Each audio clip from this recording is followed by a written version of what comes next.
ঈদ আর বৈশাখ বরণের আমেজে ঐক্যবদ্ধ কমিউনিটি বিনির্মাণের মাধ্যমে প্রবাসের স্বপ্ন পূরণের পথ সুগম করার সংকল্পে অভিষেক হয়েছে সাউথ জামাইকা বাংলাদেশি কমিউনিটি।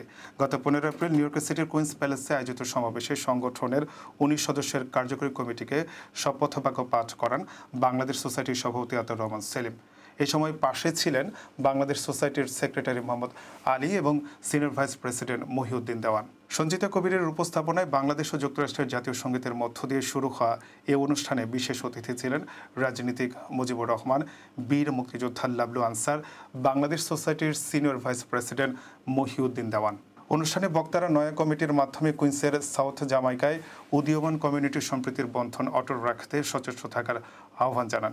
সংগঠনের সভাপতি হয়েছেন ইকবাল হোসেন ও সাধারণ সম্পাদক হয়েছেন শেখ উজ্জ্বল।